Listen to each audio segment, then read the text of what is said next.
All right, let's dive in. Today, we are tackling a topic that is an absolute rite of passage for every pediatric resident: developmental milestones. But forget trying to memorize those endless lists. We're going to build a high-yield, pattern-based framework that will give you that rock-solid confidence, not just for your boards, but for every single well-child check you walk into. I mean, this is the big question, isn't it? We've all been there, right? Staring at those charts, trying to brute force every single fact into our brains. It feels impossible. But what if I told you there's a much smarter way to make it all stick? Because there absolutely is. The secret is to stop thinking about milestones as a random collection of facts. You've got to start recognizing the underlying patterns.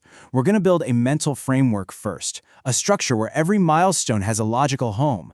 That's how you actually learn this stuff, so it's there when you need it, especially when the pressure's on. So here's our game plan. We'll kick things off with the foundational rules in the master framework. Then we'll journey through the explosive growth of infancy, the wild transformation of the toddler years, and the preschool power-up. And we'll wrap it all up with what might be the most critical piece of the puzzle for your exams and your patients: spotting those red flags. Okay, let's get into it and build our foundation with the master framework. Seriously, before we even look at a single age, we have to understand the fundamental rules that govern all of this. If you get these principles down, learning the specifics becomes so much easier. This is the secret sauce. Rules before rote.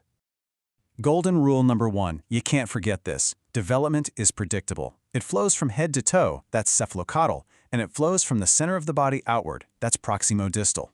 Think about it. A baby gets control of their head before they can sit up. They get control of their trunk before they can do precise things with their fingers. It just makes sense.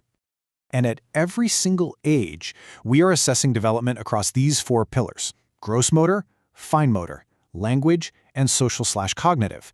I want you to burn GFLS into your brain. You can't just check one. You have to assess all 4 every single time. They all move forward together. So, with that framework in our back pocket, let's put it to work. We're diving into the first year of life, infancy unpacked. This is a period of absolutely explosive growth across all 4 of those domains, and you can bet the boards love to ask about these rapid-fire changes.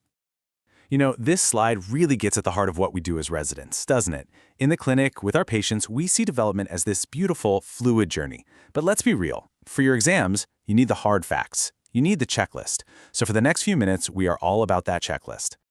Okay, let's break down these first 6 months. At 2 months, the big ones to remember are cooing, those simple vowel sounds, and that all-important social smile. By 4 months, they've got great head control, no more head lag, and they're starting to reach for things. Now 6 months, this is a huge one, so really lock this in. This is when they sit with support, transfer objects from one hand to the other, start babbling with consonants, and that stranger anxiety starts to kick in. If you remember one thing for 6 months, make it this mnemonic right here. Sits, TB. Sits, transfers, stranger anxiety, and babbles. Just picture a baby sitting up and, in their own little way, starting to talk back. This is pure gold for recall. It will save you on exam day, I promise. All right, the second half of infancy is all about becoming mobile and intentional. At 9 months, they are on the move. They're crawling, pulling up to stand. And by 12 months, a ton of things come together. They're taking those first steps, they've got that mature pincer grasp to pick up small things, and, this is crucial, they're saying their first specific words with meaning. For a 1-year-old, it's so easy. Just remember the number 1. They can take at least 1 step, they can say at least 1 word with meaning, and they can follow a 1-step command, usually if you gesture along with it. 1 year, 1 step, 1 word, 1 command. Simple as that. Now we move into the toddler years, and this is where things really take off. You see this massive explosion, especially in their motor skills, and most dramatically in their language. It's a total transformation. So let's just hit the highlights here. At 18 months, they're running. At 2 years, you're looking for 2-word phrases and parallel play. That's where kids play next to each other, but not really with each other yet. And at 3 years, think try. They can ride a tricycle and speak in 3-word sentences. See that pattern? The exam writers love these little hooks.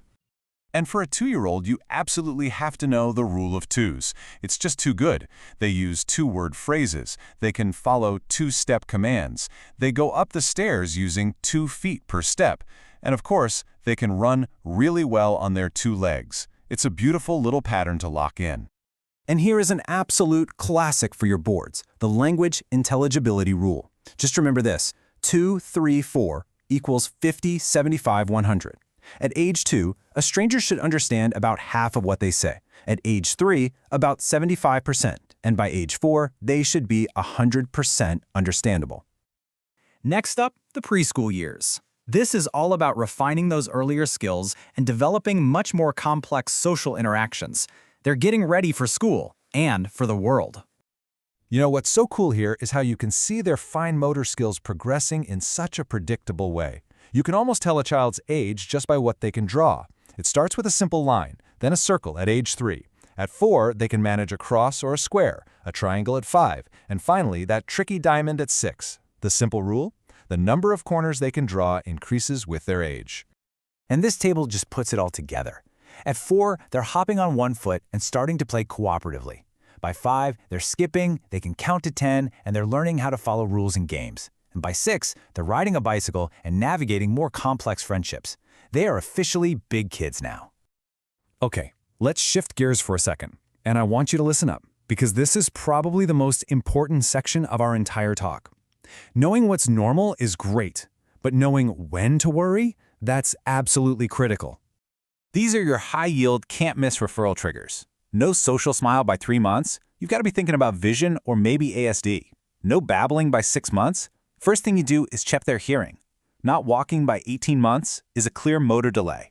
And no 2-word phrases by 24 months? That needs a full workup for a language delay or ASD.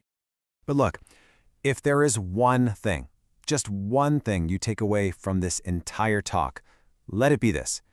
Regression is always pathological. Always. If a child could do something, and now they can't, it is never, ever normal. This requires an immediate, urgent workup. You do not wait and see, period. So there you have it, the framework, the key patterns, and the critical red flags. The goal here was never just about passing an exam. It's about internalizing this map of normal development so deeply that you become the clinician who is the first to spot that subtle deviation. You're the one who intervenes early and changes a child's entire future.